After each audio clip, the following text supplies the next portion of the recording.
A lot of the looping talk you're gonna see with Barghest in this video is gonna be talking about her from starting with 0. So if you started with a 50% CE, you can kind of sweep a lot of her issues under the rug because it's really not gonna apply that much. Besides, can you refund at least 70%? The answer is yes, you can, but you're definitely gonna have to buffer up with that CE. It can't just be 50%. It has to be like arts up, MP gain up. Barghest needs the help because in her kit she does not have looping. It is raw damage, and she gets a little bit of looping on her overcharge. First off, Barghest looks amazing. This is certified Rida tier art. 100%. This is Rida tier art. Her final ascension. Oof. Everything about it looks good. This summer was about overcoming trauma, despite what it might look like or what some people might have read. That is a central theme for Summer 8. I'm not going to go into deep detail, but there is a reason for certain names. Barghest is not on the looping spreadsheet. He's not. And it isn't because Jord did not put her up there. It's because her looping numbers at MP1 are just not there. They're just not there. The reason for that is because she can swap her MP type, not like Spacious Star. Instead, she switches, or Melisyn, for example, she switches from AoE arts to single target arts, and her damage on the charts actually shows how good that is. Here you have her like so far from the top, like under like the 5, like literally all the 5 stars. Every single one of these 5 stars is above her, but she's above all. But because of her little attack buff here, she is higher than all the 4 stars. But here's the thing, most of the 4 stars can loop better than her because she doesn't have an arts buff or an MP gain buff in her kit. Let's get more in detail. Base attack, low for a 5-star. Unfortunately, it's part of her issue. She's not getting overkill quick enough. Like, she has all this attack because her base is low. If the base is low, the percentage buffs aren't going to be as high. HP, it's higher to compensate, and for Barghest, regardless if she's the Saber or the Archer version, you want a lot of HP. She wants to be tanky. Because 9 times out of 10, you're going to bring her for 90 plus content, or a challenge quest. Yeah, those are the main scenarios. So is it bad if she's tanky? No, she's going to need that HP. Is it bad that her attack is low? Yeah, that's going to be a pain point. Higher copies, Grail, you're going to have to do something if you want Barghest to be your all-in-one for a 90 plus, because she can do that. That is her strength, that she can be your all-in-one servant for a 90 plus node. Just depends on the node, and even still, she might give no fucks if you roid her out enough. Star weight, star gen, these are archer numbers. Star weight's good, star gen not so much. MP charge 0.41. This is her pain point. Her base MP gain is as low as it is. I really think they should have like bumped up her gains to be more comparable to, say, Zenobia, because she gets a similar arts buff on the MP overcharge. She does have that, but that's one turn, is what it is. As long as she's MPing, she'll always have something similar to Zenobia. But the thing with Zenobia is she gets refund at the end of the turn, so she gets back up. So it doesn't matter if she's looping 100%. She just has to hit her threshold. Barghest doesn't have the threshold. You have to loop at least 70 so that the Castorias can get her back up. Zenobia, you can kind of just pop everything on turn 1 and just watch her loop off that. Barghest, you need to kind of handle her like she's like it's a Ibuki on like harder waves, how you're using cast stories to like bring her back up to 100. So yeah, like as a loop farmer, you don't, if she had another hit on her MP, it'd be fine. That would be like normal numbers. She'd be like Melisyn, like almost identical to Melisyn numbers in terms of refund. But she's not. She's not. Yeah, it's if she had another hit on her MP, she'd be far better. Far better. She would have the refund she'd need, but he doesn't.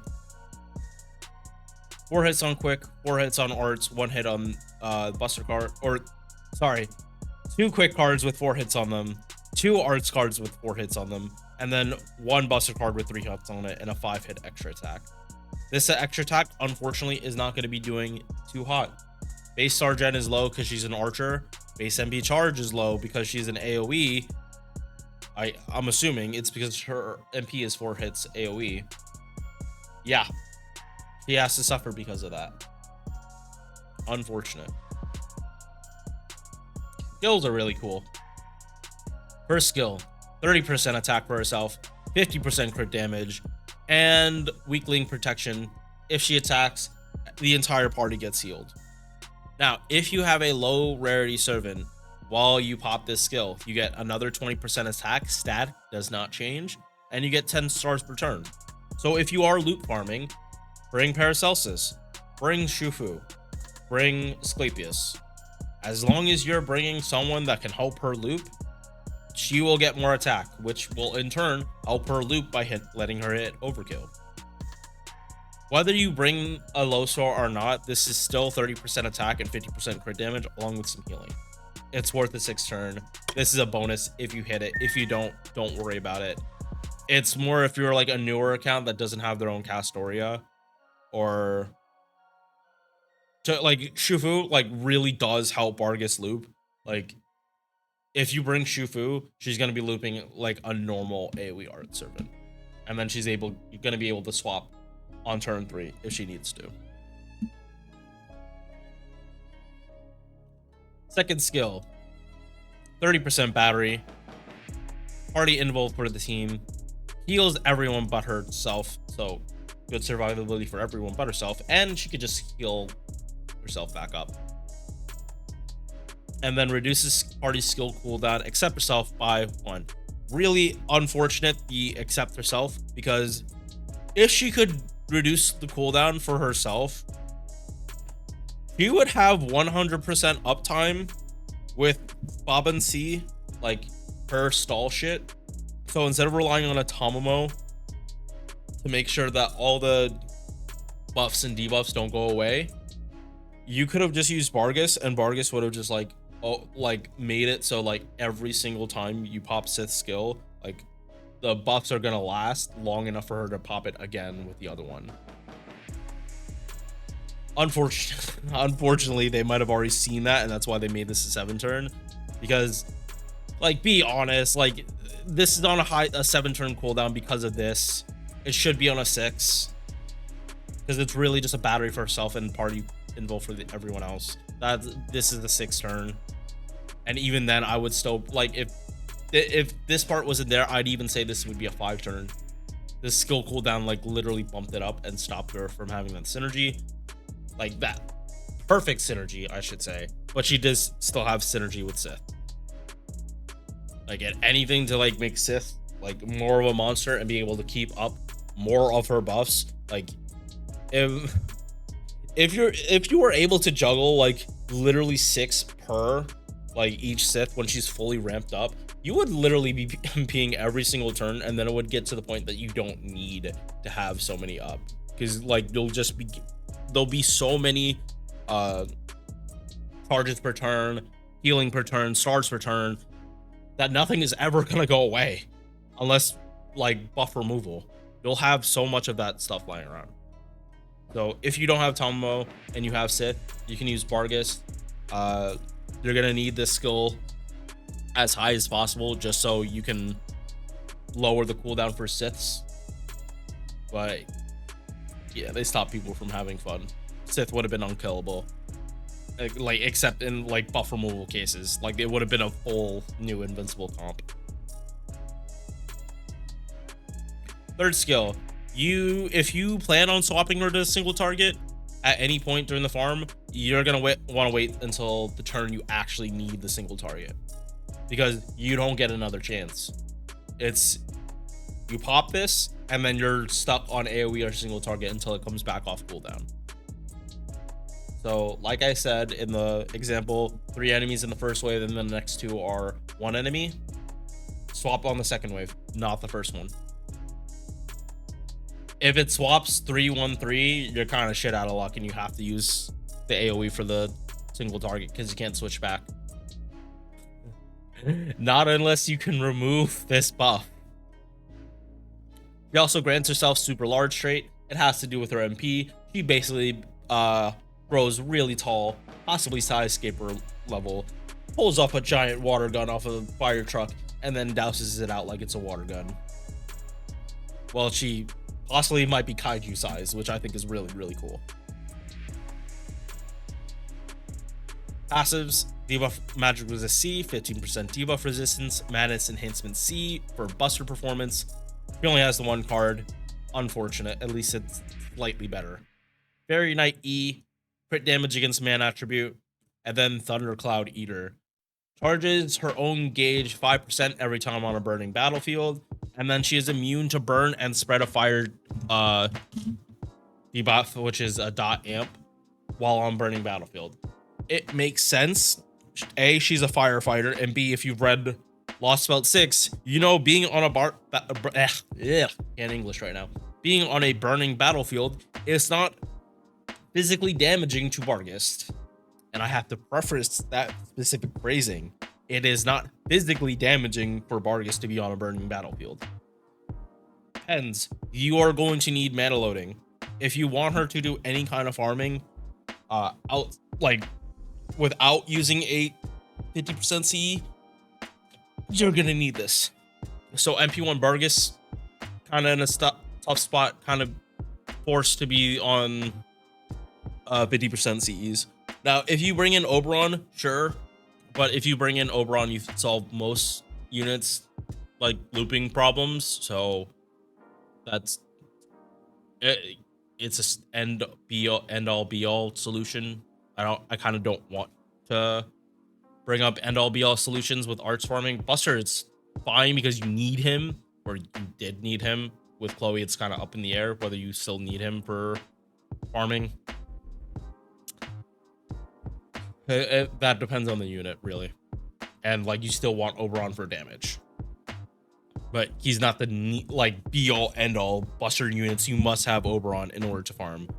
It's like now it's like Oberon makes things way easier, and if you want more damage, you bring him. Otherwise, you would bring Chloe, who could like ramp up the battery and technically get it even higher depending on hard RNG. You could have a higher battery than what Oberon 70% could give you. So the MP, the scaling on it is normal. It is not GIMP scaling. They did not give her like bad scaling on this so that she'd do bad damage. No, she has good scaling. Her single target is normal damage. It is not the GIMP shit we got with Vlad or Medea.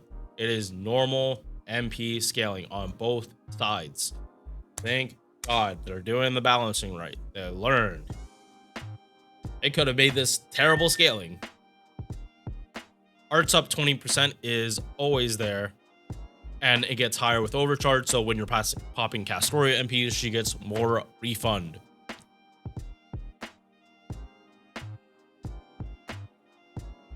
Mats, what can I say besides I need these? I need a lot of these. You're just gonna have to farm. They're not too bad, but it's for me particular, like I'm out of these, so I'm suffering. Appends, a little worse.